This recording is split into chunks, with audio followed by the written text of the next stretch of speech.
Your conversion rates are flat. You've optimized everything: pages, CTAs, offers, but nothing's moving. Why? Because you're optimizing in the dark. Funnel analysis shows you where momentum stalls and what to fix. In this video, we're walking through how to use funnel analysis to spot bottlenecks, remove friction, and turn more leads into paying customers. The visibility problem. Here's what happens in most marketing teams. You track ad clicks in one dashboard, landing page visits in another, email opens somewhere else. Each tool reports differently, so you know people are entering your funnel and some are converting, but you never see what happens in between. When conversions drop, you guess. You tweak, you test, you wait, and still nothing moves.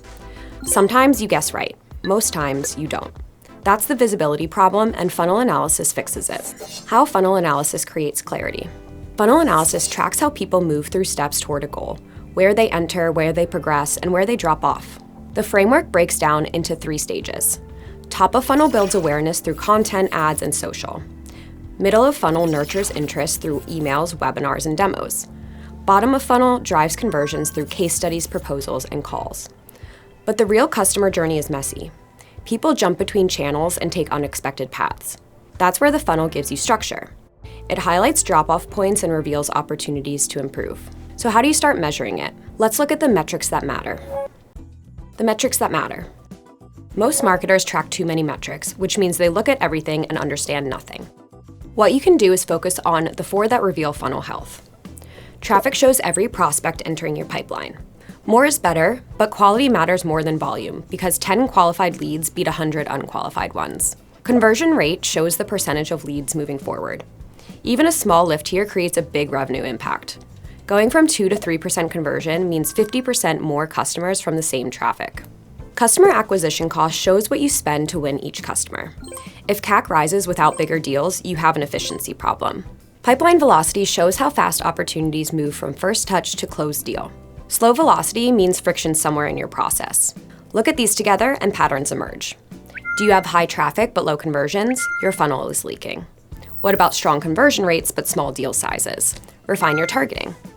Rising CAC without bigger deals? Efficiency problems will crush your margins. If you're using a marketing intelligence platform like Funnel, you see all these metrics update daily across every channel. There are no spreadsheets and no guesswork. Funnel pulls from over 500 marketing sources, cleans the data, and gives you clarity you can act on. Finding the bottleneck. Let's look at an example. You're running an e-commerce store selling home fitness gear. Sales are okay, but you know they could be better. You pull your funnel data. 10,000 people click your ads, 6,000 view product pages, 2,500 add items to cart, 1,200 start checkout, and 1,000 complete a purchase. The biggest leak sits between product view and cart, where more than half of visitors leave without adding anything. That's your bottleneck. Now, the funnel chart shows where the problem is, but not why, so you need to investigate.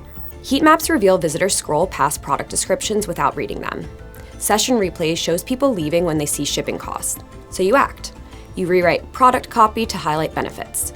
You add free shipping for orders over $50. After a month, product to cart conversion rises from 41% to 56%, and overall purchases jump by 18%. Same traffic, same spend, better results.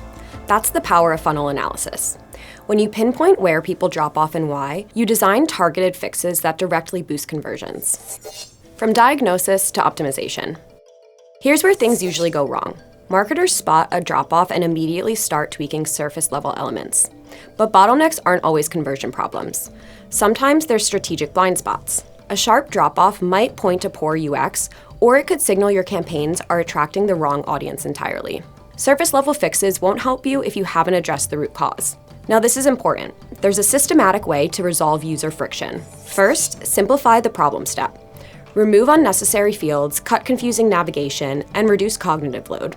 Every extra click is an opportunity for someone to leave. Second, add trust signals. Reviews build credibility, guarantees reduce risk, and transparent policies eliminate surprises. Third, remove late-stage friction. Those abandonment spikes where interest turns into hesitation often happen at checkout when unexpected costs appear or the process feels complicated. Finally, personalize the experience.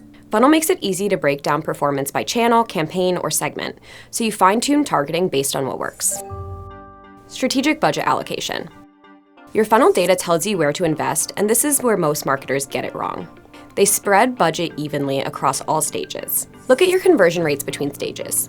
If traffic to product page converts at 60%, but product page to cart converts at 40%, where's the real problem? Not at the top, at the middle. So instead of pouring more budget into top-of-funnel ads, fix the middle stage first. Improved product pages, strengthen your value proposition, remove friction. Once middle stage conversion improves, then scale traffic. You'll get more return from the same spend because fewer people leak out along the way.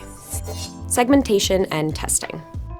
Aggregate funnel data shows overall performance, but segments reveal why performance varies. Break down your funnel by traffic source. Organic search visitors might convert at 5%, while paid social visitors convert at 2%. Same funnel, different results. Why? Organic visitors have higher intent because they're actively searching for solutions. Paid social visitors are browsing, so they need more nurturing before they're ready to commit. This insight changes your approach. For organic visitors, remove friction and let them convert. For paid social visitors, add nurture steps and build trust first. The same logic applies to customer types. New visitors who bounce early need different treatment than repeat buyers heading straight to checkout. Tailor the experience to match their intent. Funnel analysis isn't a one-off task. The most effective teams treat it as an ongoing cycle. You spot a drop-off, form a hypothesis, design a test, measure results, and repeat. Here's what this looks like in practice. You test 2 product page headlines. Version A focuses on features, version B focuses on benefits. Version B lifts conversion by 12%, so you keep it. Next month, you test CTA buttons, and version B lifts conversion another 8%. These improvements stack, giving you 20% total improvement from the same product and traffic. The optimization playbook. Here's your framework to turn funnel insights into action. Map your funnel from first touch to purchase. The more granular you get, the more useful your analysis becomes. Measure the right metrics, tracking progression rates between stages, revenue drivers like average order value, and efficiency metrics like CAC. Spot drop-off points using funnel charts and focus on the biggest problems first. Segment your audience by behavior, purchase history, or engagement level, because different segments need different strategies. Run A/B tests on stages that need improvement. Test headlines, images, and calls to action. Let data guide the decisions. Redirect budget toward channels with the highest stage-to-stage conversion rates. Stop wasting money on channels that leak, and make it a habit. Funnel performance changes as markets shift, competition evolves, and customer behavior changes. Use a marketing intelligence platform like Funnel to combine data from different sources and track changes over time. Fragmented data creates blind spots, so making sure yours is unified, clean, and reliable is foundational to making funnel analysis work. The payoff. Here's what happens when you build systematic funnel analysis into your process. You stop guessing where problems exist. You stop wasting time on optimizations that don't matter. You stop wondering why conversion rates stay flat. Instead, you see exactly where people drop off and understand why. You fix root causes and performance improves. Your conversion rates climb, your CAC drops, your revenue grows, and it becomes predictable because you know which levers to pull for specific outcomes. This is what separates good marketers from great ones. Good marketers optimize randomly. Great marketers optimize systematically. Thanks for watching. If you found this helpful, like and subscribe for more data-backed marketing insights. See you in the next video.